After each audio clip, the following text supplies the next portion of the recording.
601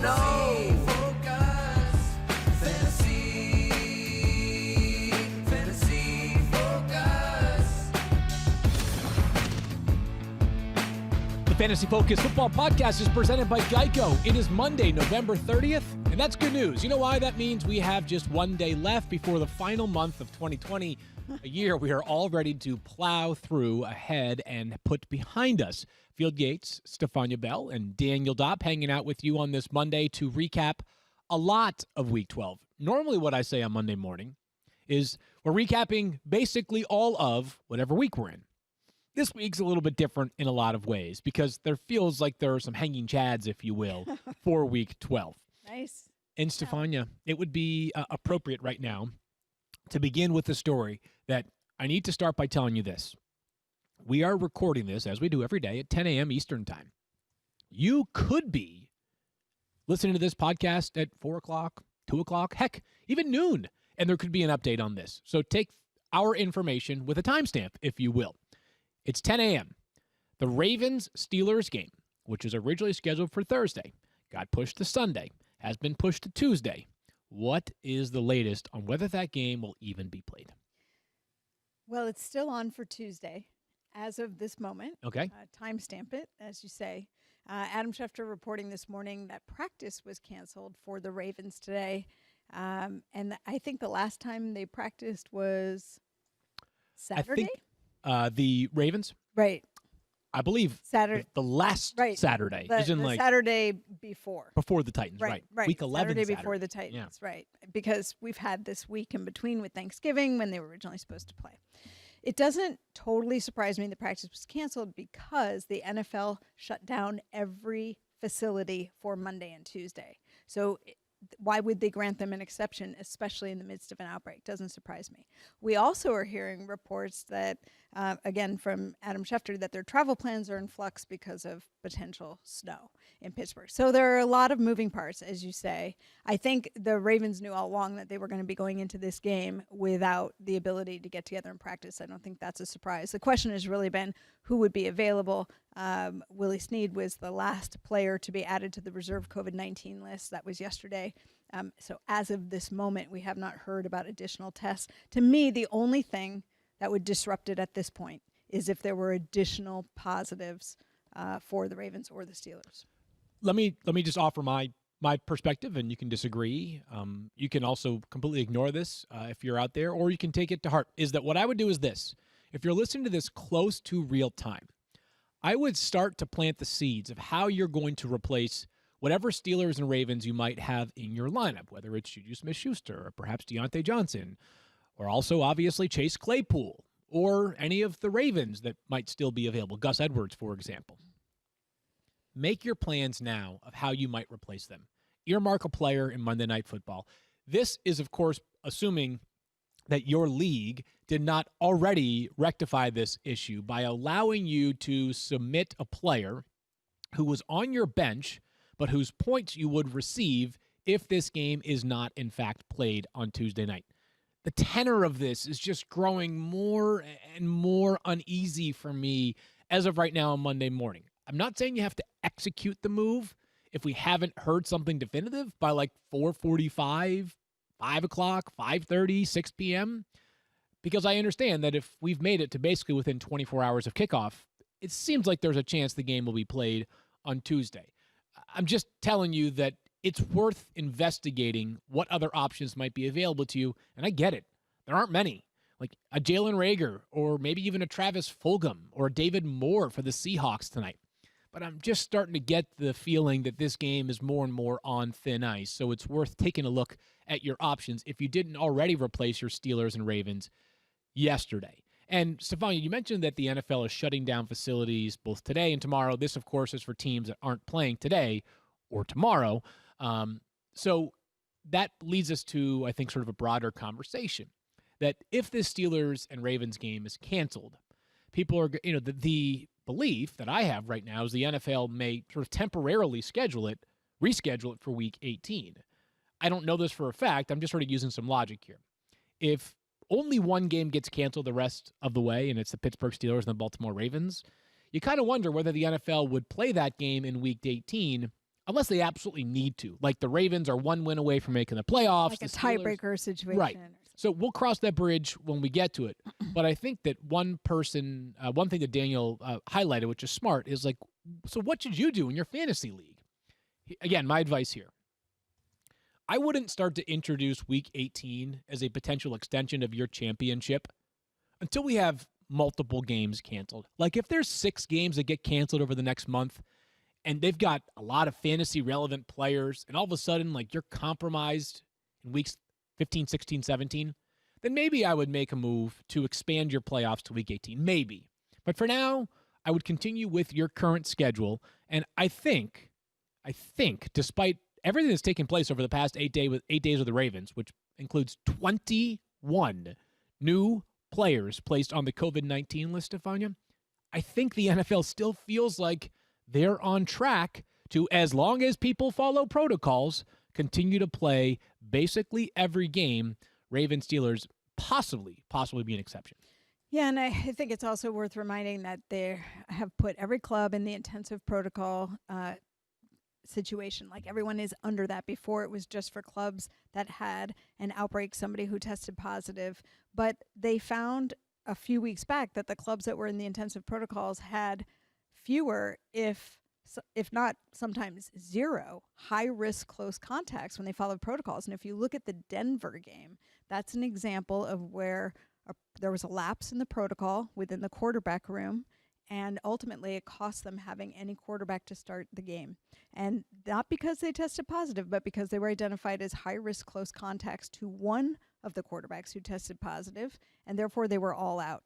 And Drew Lock, to his credit, posted an apology for what happened. Vic Fangio was not quite so he wasn't as kind about it, I guess, if you will. He was very stern and said that the quarterbacks essentially put the team in the league in a bad position.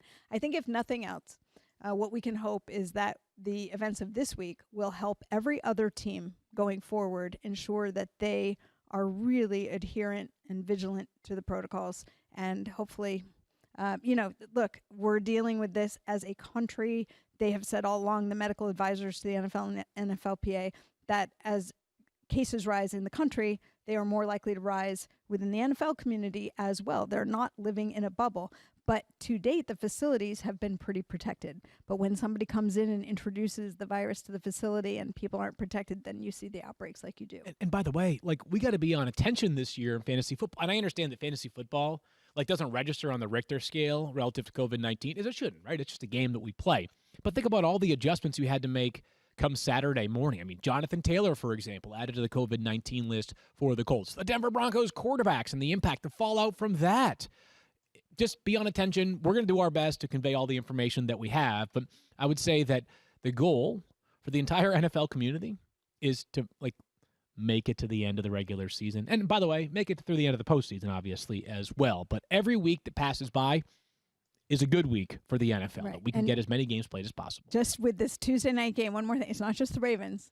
James Conner will be absent from this game for COVID-19 related reasons as well. Let's get into the injuries from Sunday, and we start, Stephania, with Teddy Bridgewater. And this is the second time that the Panthers have had a star offensive player, one of their key offensive players, I should say, on the final drive get injured in a way that's like the Christian McCaffrey injury, right? They didn't quite register because it was so late in the game, and they were attempting to beat the Chiefs in an upset fashion.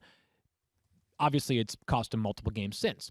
Teddy Bridgewater gets banged up late in the game. Do we have any information on what happened and what the outlook might be? This was really strange because he came into this game, remember, after missing a game because of a mild MCL sprain. And I was actually watching how he moved. He looked good. He ran the ball a couple times.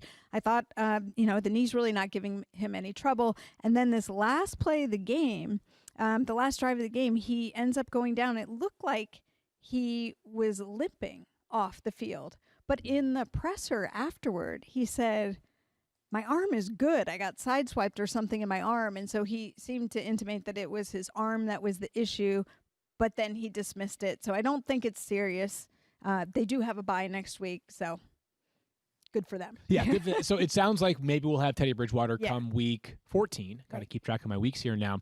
The good news is P.J. Walker acquitted himself nicely last week when he did have to step in for Teddy Bridgewater, and the offense, for fantasy purposes, which was not much less worse for the wear. Daniel Jones, again, not a huge fantasy star this year, Stephania, but his injury last night, or yesterday, I should say, has it on the radar. I mean, what happened to him, and why did he leave that game against the Bengals? He had a hamstring injury in the third quarter. It was the end of a 7-yard run.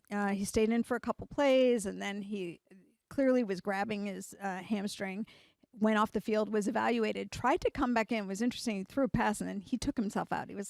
He said later that he knew that he could not throw the ball effectively, and he couldn't move around effectively. There was no way that he could stay in the game. At first, it sounded like they didn't think the injury was particularly serious. But later, Jordan Renan, who covers the team for us, had cited a source saying it was, quote, pretty bad, and that there were more tests scheduled for Monday. As we know, significant hamstring injuries are multi-week injuries. And even though he's not a running back or receiver, his own words about how he was impacted yesterday by the injury tell you why, even as a quarterback, and he does, run the ball. I mean, he's fairly mobile as a quarterback, even if he's not a Lamar Jackson type. Without that hamstring, it's going to affect his mobility and his ability to throw. So stay tuned for more developments as far as the test results when they come back. But I would plan on him missing some time. And obviously the next man up is Colt McCoy for that Giants offense. Let's say this, for Sterling Shepard, Evan Ingram, guys like that. First of all, this happened late in the game, or late-ish in the game, so we don't have a totally clear picture of what this offense looks like. But also, Daniel Jones has struggled a lot this year. He's better than Colt McCoy, make no mistake about that, but I don't know that it's a massive, massive downgrade in the way that not having, for example, Joe Burrow basically nuked the Cincinnati Bengals passing offense with Brandon Allen taking over as the starter yesterday. They travel to Seattle next week. Oh, interesting one. Well, I think, though, that Seattle defense maybe is coming around a little bit. We'll find out tonight just how ready it is for prime time. Josh Jacobs yesterday, Stephania, gets banged up, and this one also late in the game for the Raiders.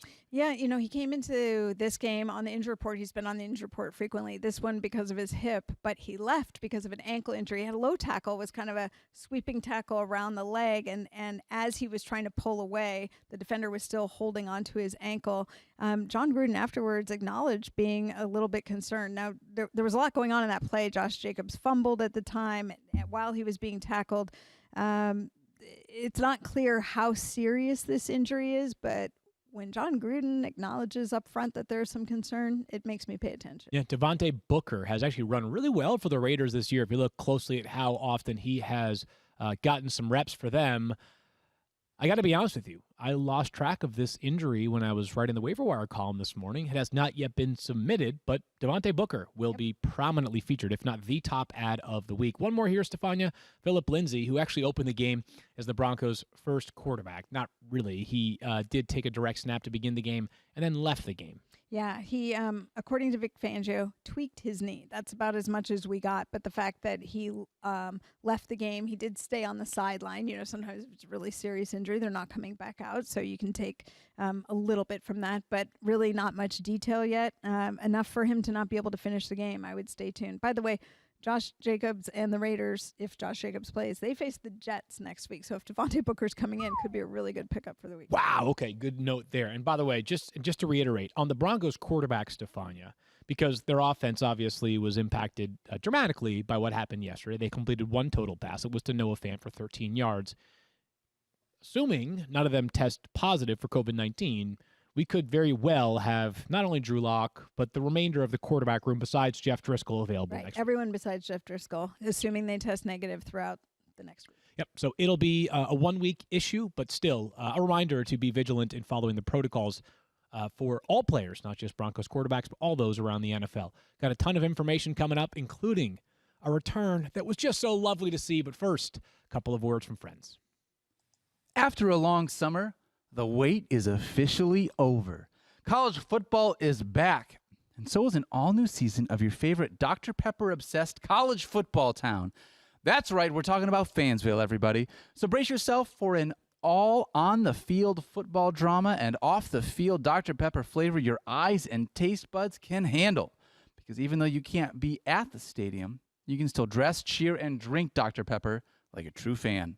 Head to a store near you to treat your inner college football fan to an ice-cold 20-ounce Dr. Pepper today.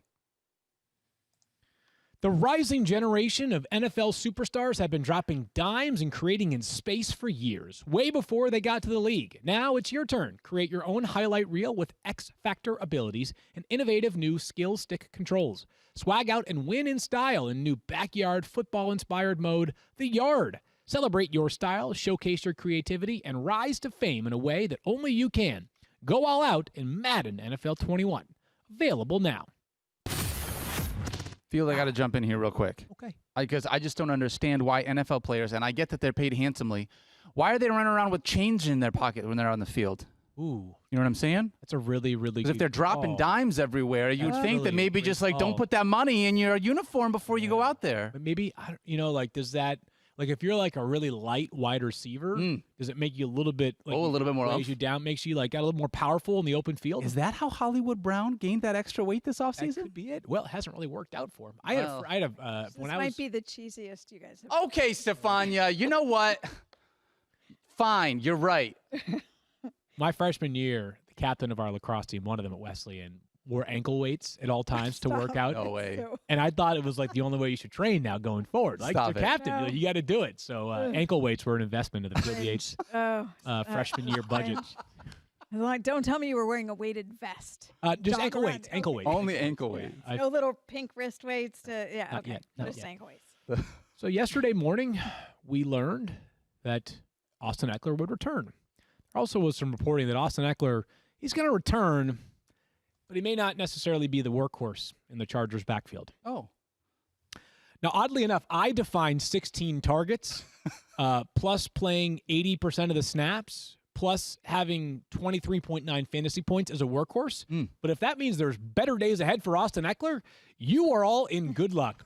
Stephania, he had a career-high 25 touches. Career-high 25. So here's the thing, just in defense of people who might have thought that, it is, we said this on the Fantasy Football Now a couple of times. It is often an evolution when you bring a player back from an injury as serious as the one he had. Remember, he's been out 8 weeks. For him to come back, and they need to know that he's doing okay with the work. If at any point he had struggled or had a setback, they might have just pulled him out to be cautious. So it's fair to say you just don't know what the workload is going to be. If you were watching that game, you could tell pretty quickly that Austin Eckler had worked like a champ to come back. And it was everything to me, to the eye test. It was the quickness, it was the explosiveness. But you know what else there is? I don't think people really think about. Something you cannot simulate. I mean, yeah, you can throw weights on your back like he did and have these, be able to squat 400 pounds. But when you're dragging defenders, people are trying to tackle you. The way you engage your hamstring to draw, to pull your body forward, to propel it forward while people are trying to pull you down is about the most load you can put on it. He did fine with that. He looked great. I think the lesson learned here is this, and I really don't think that many people did sit Austin Eckler yesterday if they had Austin Eckler on their roster. But I think when you're evaluating these pregame reports about usage and workload and things like that, there are two categories, okay?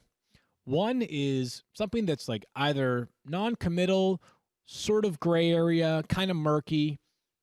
And in those cases, you start the player. The only way that you sit a star player using pregame workload stuff like that as like a tiebreaker is if you hear specifically, hey, I'm just making this up here, Christian McCaffrey returns in Week 14. The Panthers will not play him more than 12 snaps. Right? Like we see this oftentimes in the NBA. Like we see minutes restrictions, right? When Zion Williamson debuted in the NBA, he was on a minutes restriction. And I don't care if they were up by 2 with a minute to go. If he had reached his minutes restriction, he was out of the game. Anyways, I digress. More importantly, it's awesome to see Austin Eckler back. He was the clear-cut guy for the Chargers. He got excellent passing game usage. He and Keenan Allen and Justin Herbert are stars. Like they have 3 legitimate super rock stars on offense and fantasy football. It was awesome to see. Yeah. Welcome back, Austin Eckler. There's one more test. How he feels today. That's always the final test. If he got through that game and there's no setback at all, then I think you can just be clear-eyed going forward with him. So we were really clamoring to see Austin Eckler back. And as I said this actually yesterday on Fantasy Football Now, it's amazing how when David Montgomery is healthy and in your lineup, you're like, oh, God, I have to start David Montgomery again. And then when he's out of your lineup, you're like, I would love to have David Montgomery back in my lineup. He looked good last night. He did look good. He looked good right out of the gate. did. He had a couple, he had a couple nice big runs, but I thought he looked as good as he's looked all season. He did, You weren't no doubt. expecting that. Longest run of his career, 57 yards early in the game. He had 5 catches for 40 yards. David Montgomery's been enough involved in the passing game to kind of keep his floor where it needed to be on that flex radar. But he's a workhorse. He's not super talented, but he's talented enough with enough volume that, again, as we sit here down the stretch, and I'm looking at the waiver wire column and debating Frank Gore and Devontae Booker as the top players to add this week, then yeah, there's some value here in David Montgomery. He is what you need him to be generally. Raheem Mostert, it was great to see him back on the field yesterday, and I have immense respect for Raheem Mostert as a player. I learned more about him as a man yesterday after the game. For those that maybe saw his really impressive candor, he was very emotional. Raheem Mostert has his family back in Cleveland, which is a home for them, and he's been away from them for many months. And has a brand new baby, I believe. It's not easy under any circumstances, especially, and I get it. These guys are well paid, and they make plenty of money, yada, yada, yada. It doesn't necessarily mean that being away from your family is easy. But he returned yesterday. That was good to see, Stephania, and good enough. Good enough. He played 28 snaps to Jeff Wilson. And Found the end zone. Yeah, found the end zone and looked, in a huge win for your 49ers, looked to me a pretty reasonable facsimile of what he has been prior to the injury. Yeah, I thought he looked pretty good. Unfortunately, he had a fumble as well. But for the most part, he looked good. And I think you saw from the 49ers offense sort of what you can expect from the 49ers offense with Nick Mullins under center. And look, the two big playmakers that they wanted back were Raheem Mostert and Deebo Samuel, and they got them, and it changed the way they were able to execute the offense. So I understand his yards per carry were low yesterday, and that's fine. I guess my sort of feelings was that, like, if he can just make it through the game healthy, then that's a good starting point, and get some of the goal line work, which he did, of course, in scoring that touchdown that Stephania mentioned. Jeff Wilson played a good amount, but I think the 49ers probably are a little bit mindful of this, Stephania, is that even if Raheem Mostert is their best runner, and that to me is not a debate, right? Like, they're probably still going to, for the rest of the season, be judicious in how they utilize some of these players a little bit. Because as much as you may want to have Raheem Mostert play every single snap, Kyle Shanahan may be like, okay, he's missed multiple games on 2 separate occasions, I believe, this season. Maybe this isn't the year for us to only rely on him, especially because the winning formula yesterday was this grab bag of running backs. But good to see him back. I still think he's sort of a lowish end RB2 or a flex based off of his talent and the offense he plays in, which also includes just a super duper star at wide receiver, Deebo Samuel. He is so fun to watch. How about his last 3 games? This is absurd. 22 catches on 24 targets, 265 yards, and a touchdown. He had 11 catches for 134 yards yesterday, and I didn't ask Kyle for this before the show, and I probably should have. The last time they played the Rams, he had 6 catches for, I think, 61 yards, and every catch was at or behind the line of scrimmage. Yesterday, first one was... Yeah, yesterday there was a lot, a lot of stuff at or near the line of scrimmage. He's so good after the catch. He's so good after the catch. He just makes people miss, and he's fast. He can get to the outside and scoot up the sideline. And, it's not like the Rams don't know what's coming. And they still had trouble with him. So, look, Deebo Samuel back. That was huge. I had mentioned before, he really was on an injured reserve type program twice because he started the season there. So even though they couldn't place him on there, they knew they were going to be absent him several weeks with this injury. Now they finally get him back. And I think, to your point, they have to manage their players carefully. And, they have a lot of questions, including where they're going to be practicing and playing the next few weeks because of restrictions in Santa Clara County. But I think Kyle Shanahan knows how delicate this balance is of keeping these guys healthy. So, by the way, Kyle notes 7 of his 11 catches yesterday at or behind the line of scrimmage, but that's how they're going to utilize him. He's an extension of the running game. He was awesome. Sammy Watkins returned yesterday for the Chiefs, 4 catches, 38 yards on 7 targets. He was a footnote in this game. That's not a Sammy Watkins indictment. It's just that there was some other crazy stuff that happened we'll discuss a little bit later. Now, let's get to some of the players that are concerning for us. And Yeah. Let's start with that. let's start with the Saints. And I got to make sure I'm turning away so I can kind of calibrate my brain here for a second. Saints fans, bear with me for one moment, because what I'm going to say is going to sound negative, but it really isn't.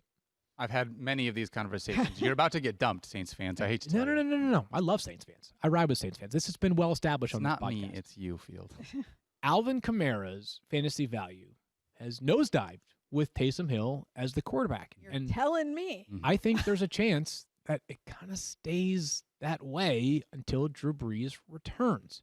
That does not mean that Alvin Kamara is not one of, if not the best running backs in football. It does not mean that the Saints are not one of, if not the best team in the NFC. All of those things can be true at the same time. You just look at how things have unfolded with Taysom Hill as the starting quarterback for the New Orleans Saints. Over the past 2 games, Alvin Kamara has 1 catch. 1. That's so bad. And he had, So I bad think for it was fantasy. 1 target the week before and 2 targets this week. I'm well aware because I have him in the War Room League. Yes. And I lost because of, really, Alvin Kamara, normally, anybody who has him on their fantasy team knows what he normally does, 6.2 fantasy points. Taysom Hill gets 2 rushing touchdowns. And I was like, could you not just have, shared that a little bit? But even more so, just as you mentioned, it's the receptions. Right. And often it'll be Kamara running it in after a little pitch and catch, Right. 20 yards out. 59.5% of Alvin Kamara's fantasy points have come as a receiver this year. So he's a running back, but at the same time, it's worth noting that, he is the best pass-catching running back along with Christian McCaffrey in the NFL. Moreover, Stephania just mentioned Taysom Hill. He is, to Alvin Kamara, what Cam Newton is to Damian Harris, right? If you're Sean Payton and you've got a goal line opportunity, 5, 3, 4 yards are in, who knows? Taysom Hill might be your best option. He had 2 more rushing touchdowns yesterday, 44 rushing yards. So, Alvin Kamara, you're going to have to start him every week. You're going to have to going forward. I can't imagine not starting Alvin Kamara. It's as much as the last 2 weeks would tell you, you don't need to start him. I have zero concerns for the Saints as a real football team. For those that have Alvin Kamara on their fantasy team, I understand your level of concern strictly for fantasy football. A reminder, these 2 things do relate in a lot of ways, but in some ways they do not relate at all.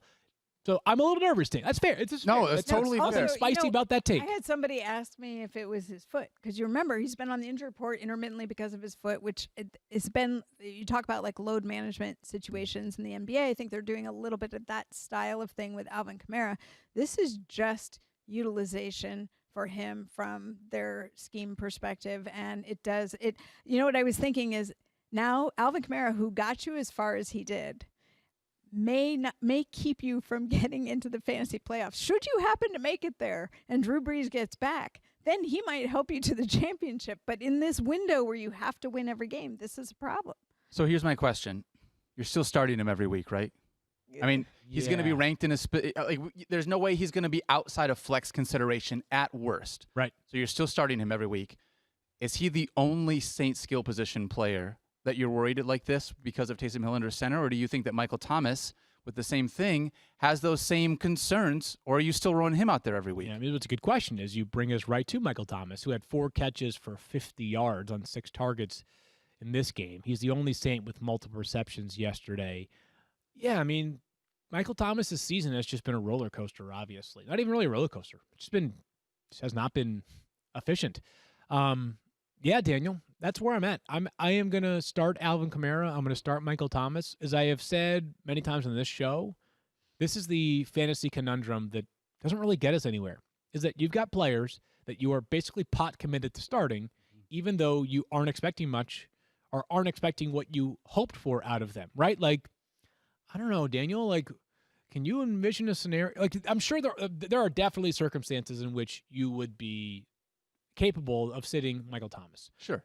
Let's say you added just off of waivers, you got Chase Claypool and somebody else who's been dynamic this year that we weren't necessarily counting on being dynamic. Stephon Diggs panned out as a mid-round draft pick right. for you. Stephon Diggs has been great. You got Chase Claypool, and you've got one other star wide receiver, totally viable. That's like you could say, all right, you know what? Stephon Diggs, Chase Claypool, and Adam Thielen over Michael Thomas. But absent circumstances like that, I'm going to have to keep going with him because he did have a great week the week before with Taysom Hill. A great week just last week with Taysom Hill. I want to mention one other Saints player, which is kind of interesting, and I'm digging deep here for waiver claims this week. Latavius Murray, who he's going to, not that I was advocating starting him yesterday. I'm not trying to tell you, like, oh, told you so. But he had 25.5 fantasy points with 2 rushing touchdowns and 123 rushing yards. Just if you're going through the waiver wire right now and you're looking to pad your depth just a little bit, 2 things. First of all, he has seen quite a bit of a workload this year. I mean, like the guy has had like several double-digit rushing games in terms of touches or rushing attempts this year. He's a great insurance policy. I would just sort of file him away as one of those names that really should be added if you are looking to just stash someone on your bench, and especially if you have Alvin Kamara on your roster already. Let's get to some other players. Sort of disappointing, Stephania. Ezekiel Elliott, the year continues. 32 rushing yards, 1 catch, 3 And a targets, fumble 7 again. yards, and a fumble. No, is the health thing still? Like, is he even on the injury report still? No, Like, he said yes his and no. hamstring's been feeling a lot better. I mean, he was directly asked about that. He said he's really, that's kind of in the rearview mirror. And he actually, to the eye test, is when he's run a little bit better. But I just think it's their offense. I think that totally. And this isn't that hard. Like, okay, so Dak Prescott's healthy. The offensive line is healthy to begin the season. Like, if you want to focus all your attention and energy on Ezekiel Elliott, fine. We'll throw it to CeeDee Lamb and also Amari Cooper and also Michael Gallup and at the time also Blake Jarwin. Like, those are 4 capable players. But now you don't have the option to pick your poison, or you don't need to pick your poison on defense. All you got to do is stop Ezekiel Elliott and get pressure on Andy Dalton, which you can do because 2 more offensive linemen went out, including Zach Martin, their best player, period, on the roster, other than Dak Prescott. And so, like, yeah, like this, it's gonna be tough sledding for Zeke the rest of the way. Like, and it's not about matchups anymore, right? Because like, no defense is overmatched decidedly by that Cowboys offensive line. It just isn't. Like, the Cowboys offensive line is that banged up right now. So it's going to be tough sledding for Zeke the rest of the way. 2 weeks ago, Zeke talked about the offensive line. Like, he gave them all the credit in the world when he started to look like himself. So clearly, with them being compromised, it compromises him, and that's not going to get better. Yeah. One of the more confusing players, and I don't mean confusing like in terms of what his ability is, but one of the players that just in fantasy football has like been kind of a yo-yo for me is Clyde Edwards-Helaire. 37 rushing yards, 1 catch, 1 target, 2 yards yesterday. So 4.9 fantasy points in a win over the Buccaneers. And like, here's the thing. I have no leg to stand on to ever question what the Chiefs are doing on offense, right? Like, I can't sit here and say, like, come on, Andy, like, you got to get him the football more. No, because yesterday instead they had 203 passing yards to Tyreek Hill in the first quarter, and they embarrassed the Buccaneers before a late charge from Tampa. So, Clyde Edwards-Helaire, we probably sort of hoped to make it happen a little bit more coming into the season. But the reality for the Chiefs, where I think part of the Clyde Edwards-Helaire equation did not work out this year, is that even if Clyde Edwards-Helaire doesn't dominate as a runner, he's got an excellent chance to fall into the end zone 10 or 12 times. Here's where things happen. Here's where something happened that I think changed that. I don't know if everybody watched, if anybody watched, or I'm sure many of you watched the game yesterday. Think about all the things we've seen the Chiefs do at or near the goal line this season. I am 100% convinced that every week Patrick Mahomes, Andy Reid, and Eric Bieniemy meet for 30 minutes to discuss 2 to 3 new plays they want to run at the goal line. Because yesterday, the Chiefs ran a play in which Travis Kelce threw a football to Patrick Mahomes. Yeah. And I got so much love for my guy, Travis Kelce. Wasn't the best throw I've ever seen. Was bad. Wasn't the best I've ever seen, was Travis. bad. Like, I'm glad you're really good at your day job. But the bottom line is that, like, if like They're the idea having of, fun. well, and it's working too, Right. right? No, Well, they everything kicked a works. field goal on that drive, but still, like, the goal line rushing opportunities may not be there for Clyde Edwards-Helaire enough. Like, I have another theory too, which is that, you know, in Kansas City, Andy Reid doesn't love one running back getting all the work, and especially a young rookie. And because I'm gonna drop Darrell on Williams? Yes, because he opted out. Damian Williams. Damian Yep. Williams opted out for the season. Clyde Edwards-Helaire suddenly was the focus of their run game. Yeah. And early on, I think it was the first or second game, where Andy Reid talked about being concerned about putting too much work on him. And then when they went and got Le'Veon Bell, Andy Reid said that he hoped it would help shift some work away from Clyde Edwards-Helaire. And yet, when in the times where we saw him carry the load, we also saw him get better as he went on.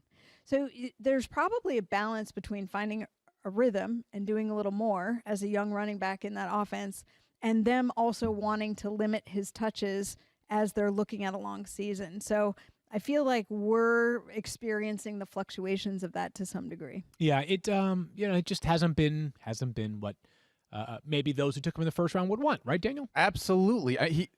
Since Le'Veon Bell has been there, he's running back 20 on a per game basis, averaging an 11.5 fantasy points a game, which is just right now middle of the pack. But it feels like since that first game, you remember that very first game the Chiefs had, he had like 5 rushes inside the 5-yard line. And ever since that moment, it's like, all right, well, I guess we're going to stop running now. Like, we're only going to throw inside the 5, which is just crazy. So Crazy. But I'll tell you what, and I know this has nothing to do with next week, I think that when you look at a rookie who's been thrust into a position without a regular offseason, not only does this kid have a chance to get better for the second half of the season as the game continues to slow down and just become more comfortable, I think next year, because of how poor this first year went based on expectations, he's going to be a lot better than what it is that we're seeing this year. Well, as we saw from someone like Kyler Murray, you can certainly improve from year 1 to year 2. I will say this, though. Yesterday, Kyler Murray looked substandard relative to what the bar he has set for himself. So a couple of thoughts here is that, one, the Patriots are not equipped defensively to be dominant every week, but they still are really good at dialing up innovative game plans. And yesterday was just really, really well done by them. I thought that their game plan, speaking generally, was strong against Kyler Murray. But he also, Stephania, feels to me at least, and I could be wrong here, and I don't want to make excuses. I'm not trying to discredit the Patriots, and I'm not trying to make excuses for Kyler Murray. But it's hard for me to not think that for a guy of Kyler Murray's caliber, to not have a single completion of 20-plus yards yesterday, yeah, there must be something. I mean, the shoulder issue, it's something. It's something. Right. And he's going to dismiss it, which he did. But there was one point where he got taken to the ground, and I swear he reached up and reached down really quickly, but he reached up to his shoulder. And I was looking at it, kind of rewinding it to see how he fell. One thing about this kid, he's such a good athlete. We talk about the way they get taken down.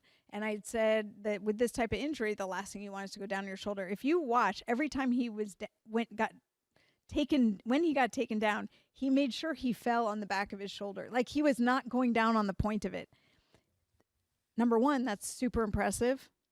Number two, it still means you're thinking about it to some degree. Yeah. So I do think it's there a little bit. He would never make an excuse for it, but there's a reason that this was his worst game. He's going to keep playing. I can't imagine he won't. But, maybe that shoulder has something going on. The Patriots also defended him really well as a runner yesterday. I'm just telling you, the shoulder's a thing, but credit where it's due. Not that the Patriots ever care about getting credit because they just keep forging ahead. But if they ever wanted someone to drop a feather in their cap, here we are dropping a feather in your cap because that was an impressive game plan against Kyler yesterday.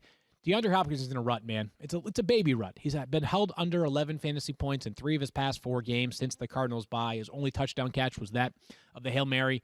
I refuse to believe, though, that this is going to be a problem for DeAndre Hopkins going forward. No. He's DeAndre Hopkins. Let's get to the Bucs quick. What do you got, Dave? I just really quickly want to give you an update. You and Matthew had a bet, rest of season points per game.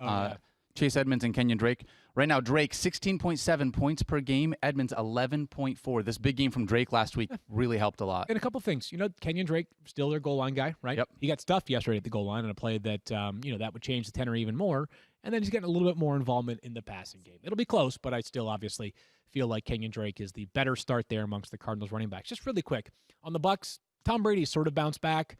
I think that the conversation about Tom Brady's merits, that's a lot more of like a real conversation, right? That's got to be like, that's one of those that you can go watch NFL Live and Dan Orlovsky, Mina Kimes, Marcus Spears, and Laura Rutledge about whether or not there's a problem with the offense in Tampa Bay, because that's a conversation that obviously for those that watch the game, they heard Tony Romo talking about on the broadcast yesterday. Fantasy-wise, he gets you nearly 22 fantasy points. Their upcoming schedule includes a bye, and then they go Minnesota, Atlanta, Detroit, Atlanta. Pretty darn good way for Tom Brady to finish up this season. I'm not worried about Tom Brady at all, but I am worried about Antonio Brown. Yeah. Because this is so bizarre. It's not bizarre. I It's thought just this is what was it going to is. be a big week, actually. 2 catches, 11 yards for Antonio Brown. So he's yet to crack 14 fantasy points in a game. He's yet to crack 70 receiving yards in a game. And maybe I'm wrong here. It could be this probably is a sample size issue more than anything else. But Antonio Brown is obviously at his best, as a lot of players would be, as a number 1 wide receiver. Undisputed number 1 wide receiver, maybe with one solid running mate, a la Juju Smith-Schuster a couple of seasons ago, right? But as the number 3 guy, it's just hard. There's a lot of mouths to feed here. There are just so many mouths to feed that maybe Antonio Brown just won't have stretches of dominance that I thought maybe were in store because he's Antonio Brown. That was the conversation before he came in. Yeah. I mean, that was the worry, was that we've already got Mike Evans and Chris Godwin and a few others who don't stand out quite so much, like the Scotty Millers. But Antonio Brown, you just thought this connection with Brady, he's living with him. He brought him in. You don't do all that to not make him a focus when you're in the game. I thought that yesterday we were going to, was it yesterday? God, it feels like it's been a It might have been 7 days ago, but who knows? But I thought yesterday we were going to see that from Antonio Brown, and I thought you saw bigger playmaking moments from Chris Godwin. Yeah, you did. The Bucs have the season is far from over for the Buccaneers, but I'll be really interested to see what happens this offseason because these 3 players are all free agents for Tampa Bay. Antonio Brown, Chris Godwin, Rob Gronkowski. Cameron Brate as well. Maybe Brate has one more year beyond this, but like a lot of guys who are in sort of contract years that are on the offense now, and maybe things will like streamline a little bit more next season. Not to get too far ahead of ourselves, but yeah, Antonio Brown, obviously you can't use him in Week 13, and that might make your lineup decisions a little bit easier with the Bucs on a bye next week. Darren Waller, man, 4 catches, 23 yards yesterday, under 40 yards in 4 of his past 5 games. Terrible yesterday, though. As a team, they were terrible. That team took the Chiefs to the limit 7 days ago. They were like out of whatever it was. John Gruden started his post-game presser with apologizing to Raider Nation. Like, it was just a bad game. I almost don't want to read too much into it because we've talked about how locked in Derek Carr looks. We've talked about how the offense seemed to be in sync. And yesterday was just off across the board. You know what I think about? Sorry, Daniel, but I'll write to you after this. What I think about when teams do that is that I think if the Falcons and Raiders played 100 times, the Raiders probably win like 65, 70% of those games. I think about like the Chiefs and how consistently dominant they are right now, right? That like they don't have bad Sundays, or the Steelers at 10-0. Like that's what I think about when I see how these teams go from playing so competitive a week ago to flatlining yesterday in Atlanta. Daniel, what did you have? I watched Henry Ruggs drop what seemed like would have been a touchdown pass and just like an easy drag route over the middle. And obviously Derek Carr had a brutal day from a fantasy point perspective. And maybe this is less for fantasy, but can you just make me feel like Henry Ruggs isn't just going to be John Ross 2.0? He's not. You know why? Because what he does, when he does it well, is absurd. He is a flash player. He is a player that like once or twice a week does something that you're like, oh yeah. That's why he, in an historic rookie class, was the first one taken. He's a rookie. He's 22 years old or whatever it is, 21 years old. Like, he'll come around. You're right. I am not willing to concede that he's John Ross 2.0 yet. And that's fair. No. Maybe I'm just talking myself into him being really good. The comparison's just Might have so some close investment. and so easy from if you saw him in college, the talent that he has is pretty unique. I agree with you. Flash player, plays big. Like, he's a playmaker. But I also think, number one, he was pretty hurt at the beginning of the year. There's something that didn't get enough credit for. I think the significance of the injury played through a little bit.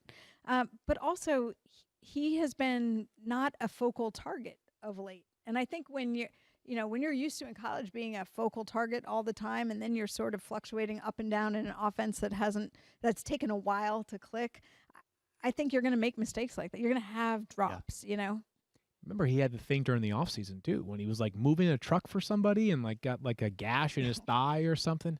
That was, like, 7 months ago. Tips. Might as well have been Don't. 20 years ago. Yeah. Don't do these things. Last one here. Michael Pittman, 2 catches Yeah. for 28 yards. I remain bullish on this one, though. I really do.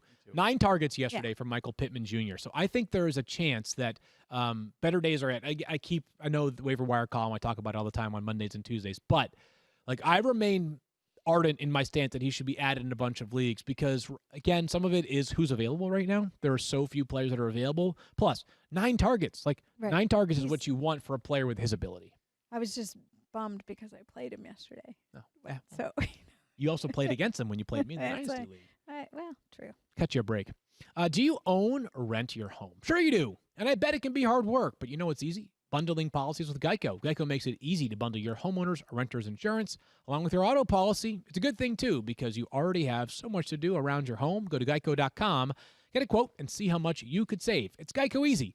Visit geico.com today. That's geico.com. Time now for some players that we think might be, hopefully, maybe, possibly be matchup proof or not. How about Will Fuller Yes. on Thanksgiving? Yes, that's a yes. Yes. Yeah. That's a yes. To from borrow a Daniel. line from Wow. Stephania's book, just yes. Yes. Will Yes. Fuller last Thursday, so 4 or 5 days ago, whatever that is, had 6 catches, 171 yards, 2 touchdowns, good for 35.1 fantasy points. It'll be his 5th top 15 finish of the season, Stephania. Yeah. And his quarterback's playing out of his mind right He now. is absurd. So, yeah. Yes. Deshaun Watson and Will Fuller have a thing going on. This is maybe it's his DeAndre Hopkins replacement. They're getting the energy together, him and Will Fuller. So I look at their next 3 games versus Indy, at Chicago, at Indy. Yeah, I think they're going to be one of those teams that maybe plays a spoiler for some other teams down the stretch here because of the way that Deshaun Watson is playing. And Watson said after the trade deadline, if the Texans had traded Will Fuller, it would have been hell. He would have been very upset about it. I wonder if that means he'll eventually return and stay with the Texans. He's a free agent after this season. In the meantime, though, just not Austin Eckler level here, but think about the circumstances in which you would bench Will Fuller, right? And that's what I think you have to ask yourself going forward, is that we're in the playoffs, right? You don't win the playoffs by a bunch of players hitting 7 to 10 points, right? You win the playoffs because you have a couple of players that go absolutely nuts. I'm not talking Tyreek Hill 57.1 points or 56.1.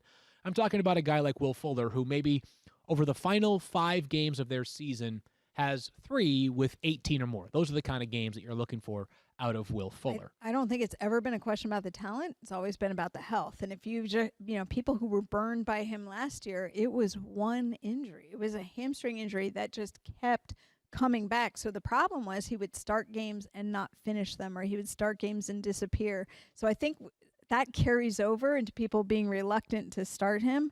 But now we've seen him play and play consistently. And you'll have to say as long as he stays healthy, but there's no reason right now to think that he wouldn't. He's at as much risk as anybody else stepping on a football field. DJ Moore, Stephania, had 4 catches for 61 yards yesterday on 9 targets.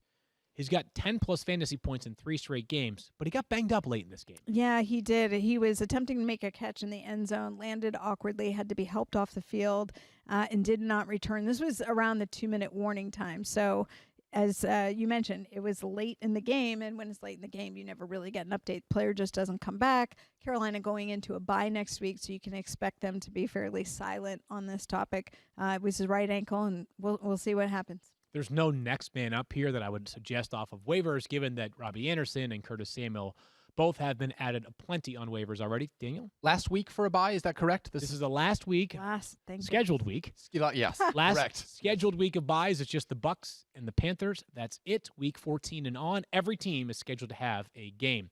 Justin Jefferson, man, do I love you. 7 catches for 70 yards on 2 touchdowns on 13 targets. And the hope for Justin Jefferson was that with Adam Thielen out, he would have an opportunity to shine in a starring role, and he did exactly that. Goodness gracious, this guy is unbelievable, Stephania. But is not that this necessarily takes away from his opportunity to be great. Do we expect Adam Thielen to be back this week? This is a weird one this past week. It was a weird one because usually what happens is we hear reports of players who get added to the reserve COVID-19 list, and no one has to specify whether they've tested positive or whether they've just been added as a close contact. In the case of Adam Thielen, we really didn't hear. When we hear later a player tested positive, it's usually the player, the player's agent who's released that information, and then the team is okay to proceed with talking about it. But in this case, we have not heard. Yeah, who knows? We don't exactly know. That being said, Adam Thielen, was very celebratory after the game. Did you see this at the end of the day? At the end of the game, it's incredibly awesome. His wife posted a video on Twitter that the Vikings reshared. The late touchdown pass from Kirk Cousins to Chad Beebe to win the game.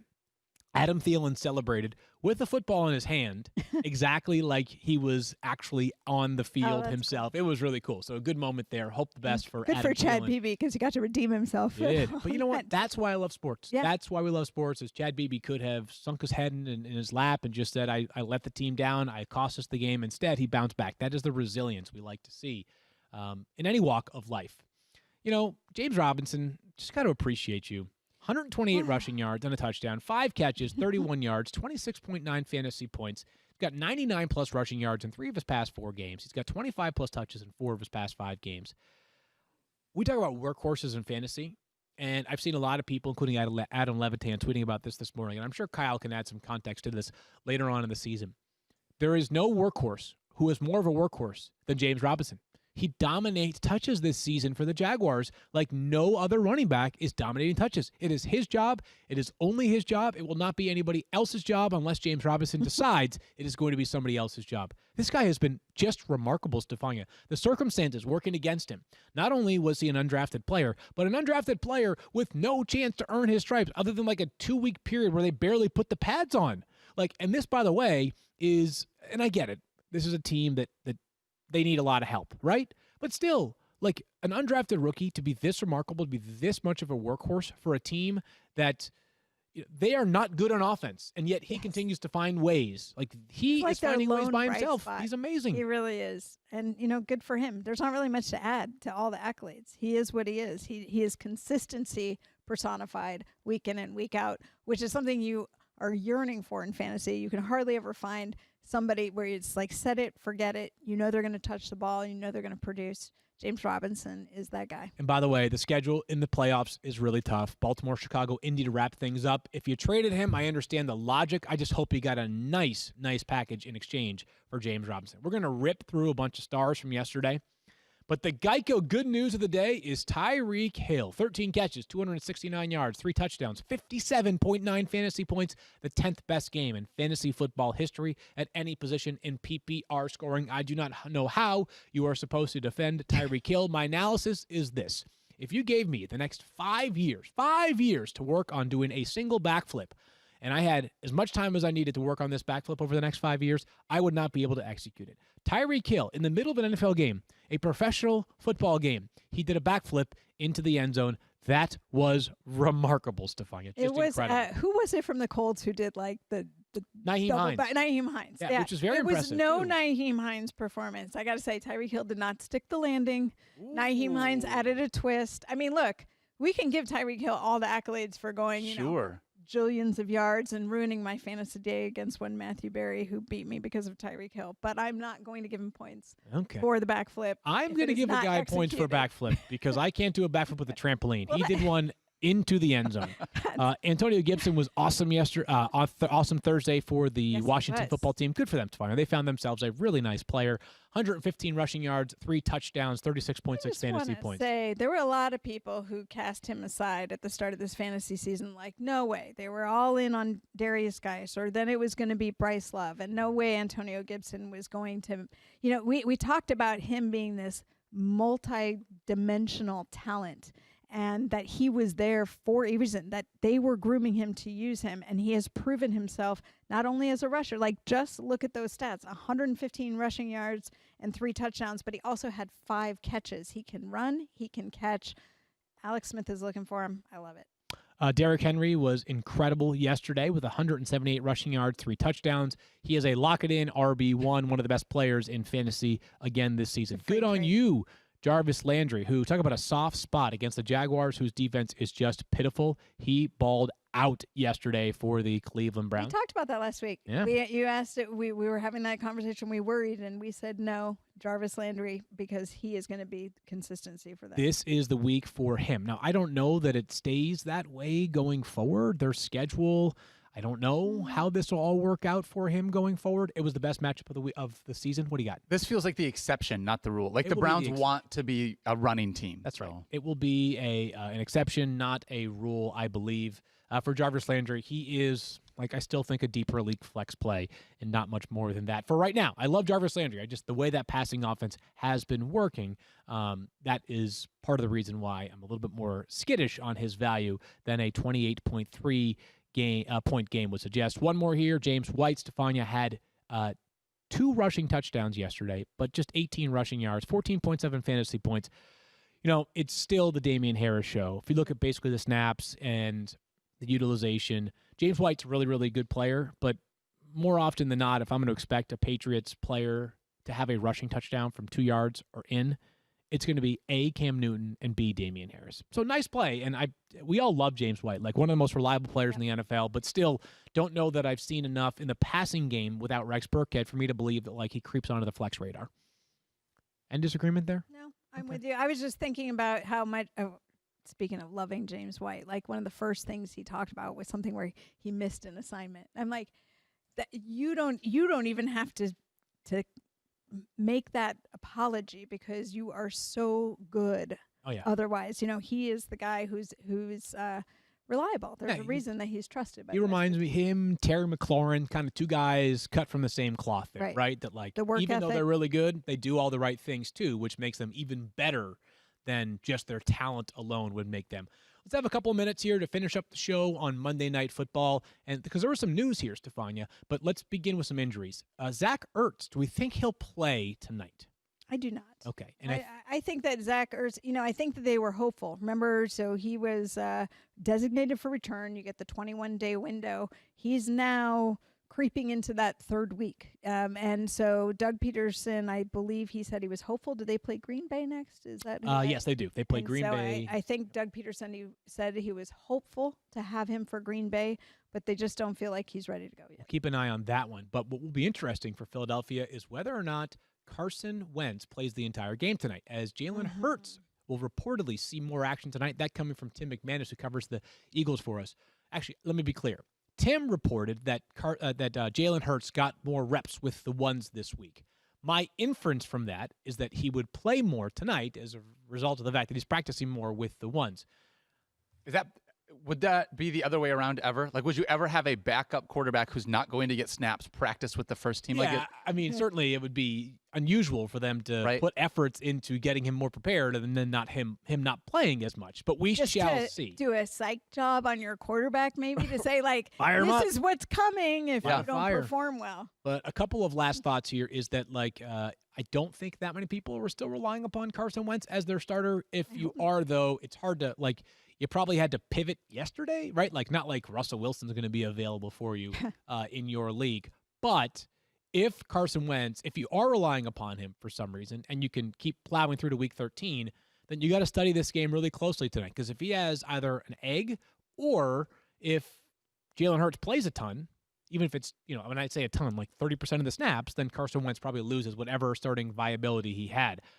Last shot here for you, Travis Fulgham. And I don't mean that as a personal affront. I'm just saying that from a fantasy perspective, if he doesn't get it done tonight, 3 straight games of back-to-back-to-back, not good. I think he could probably be a player that if you needed the roster spot, you could move on from. I love Travis Fulgham. He's been an incredible story this year. At one point, he was on this absurd stretch.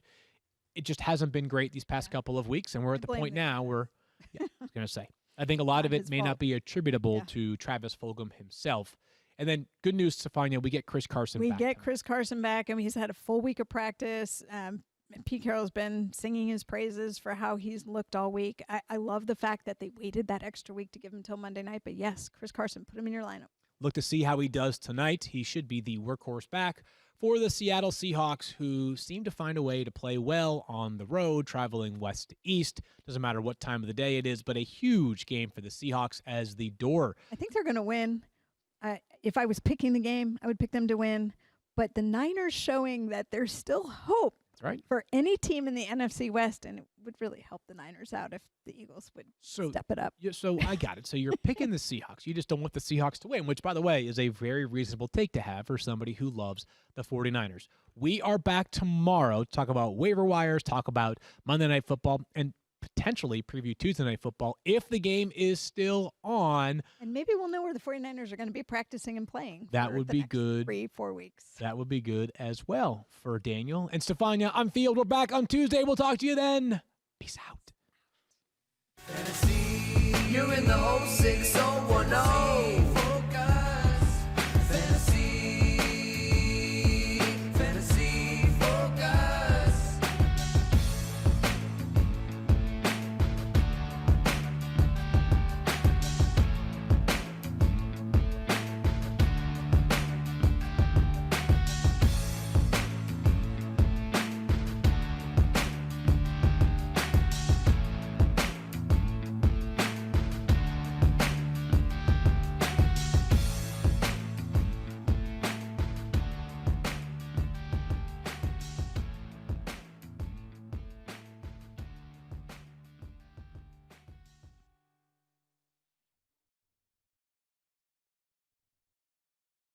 Okay.